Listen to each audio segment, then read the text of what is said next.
দর্শক, এদিকে রাজধানীর আগারগাঁওয়ে পঙ্গু হাসপাতালের সামনের সড়কের 2 লেন অবরোধ করেছে বৈষম্য বিরোধী আন্দোলনে চিকিৎসাধীন আহতরা। এতে করে আগারগাঁও শিশু মেলা লিংক রোডে যান চলাচল বন্ধ রয়েছে। সেখানকার আরও খোঁজ রাখছেন আমাদের সহকর্মী শাহিদুজ্জামান সাকিব যুক্ত হচ্ছেন আমাদের সঙ্গে। সাকিব, আন্দোলনকারীরা কিসের দাবিতে সড়ক অবরোধ করেছেন এবং যানজটের পরিস্থিতি বা কেমন দেখছেন আপনি?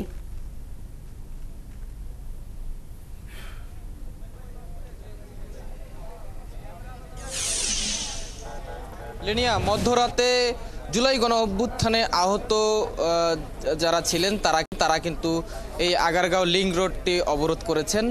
তারা বেশ কিছু দাবি নিয়ে আসলে রাস্তা অবরোধ করেছেন। তাদের মধ্যে প্রধান দাবি হচ্ছে জুলাই গণ অভ্যুত্থানে যারা আহত হয়েছেন তাদেরকে রাষ্ট্রীয় স্বীকৃতি দিতে হবে এবং তারা তাদের পুনর্বাসন, সুচিকিৎসা সহ আরও বিভিন্ন দাবি করছেন এবং তারা অভিযোগও করছেন যে আসলে জুলাই গণ অভ্যুত্থানে আহত হওয়ার পর কিন্তু তাদের আসলে প্রাপ্য যে মর্যাদা সেটি তারা পাচ্ছেন না এবং তাদেরকে সুচিকিৎসা দেওয়া হচ্ছে না। তারা হাসপাতালেও চিকিৎসা নিতে নানা ভোগান্তিতে আসলে তাদেরকে পড়তে হচ্ছে এবং আহতরা বলছেন যে এই ছাত্র জনতার গণ অভ্যুত্থানের পর যে সরকার গঠিত হয়েছে এই সরকার তাদের রক্তের উপর প্রতিষ্ঠিত হয়েছে, কিন্তু এই সরকারের পক্ষ থেকে তাদেরকে আসলে সেভাবে এখন আর খোঁজখবর রাখা হচ্ছে না। আরও দাবি দাওয়া নিয়ে আমরা এখানে তাদের কয়েকজনের সঙ্গে কথা বলতে চাই।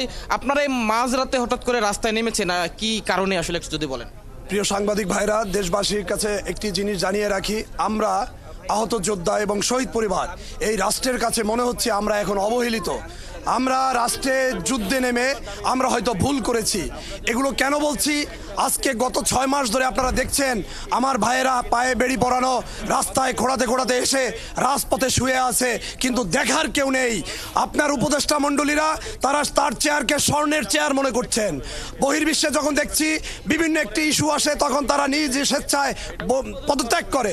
আজকে যে আহত যোদ্ধাদের রক্তের বিনিময়ে তাদের রাষ্ট্র এবং তারা বসেছেন, সেই আহতদেরকে ভুলে বসে আছে তারা। আমাদেরকে প্রথম স্বীকৃতি দিতে হবে। এই যুদ্ধে নেমে আমরা কি ভুল করেছি? কোনো এই যুদ্ধে অংশগ্রহণ করে আমাদের কি ভুল হয়েছে? আমাদের যারা ফ্যামিলির কর্তাকারা রয়েছেন, গার্ডিয়ানরা রয়েছেন, তারা বলেন যে তোমরা এই যুদ্ধে কেন গিয়েছো? আজকে 6 মাস পরে যখন তোমাদের রাস্তায় যে তোমাদের পুনর্বাসন, চিকিৎসা, খাদ্য বা পুনর্বাসস্থান, তোমাদের ন্যায্য অধিকারগুলো চাইতে হয়, তখন এই রাষ্ট্রের জন্য তোমরা যুদ্ধে কেন নামছো? সুতরাং আমরা প্রত্যেকেই পঙ্গুত্ব বরণ করেছি এই রাষ্ট্র। লিনিয়া, যেমনটি শুনছিলেন, আসলে একজন আহত ব্যক্তি রাজপথে যিনি নেমেছেন তিনি বলছিলেন আসলে তাদেরকে তাদের যে প্রাপ্য সম্মান সেটুকু আসলে তারা পাচ্ছেন না এবং হাসপাতালে কিন্তু তারা আসলে তাদের সুচিকিৎসা পাচ্ছেন না কিংবা তারা চিকিৎসা পেতেও নানা ভোগান্তি পেতে হচ্ছে।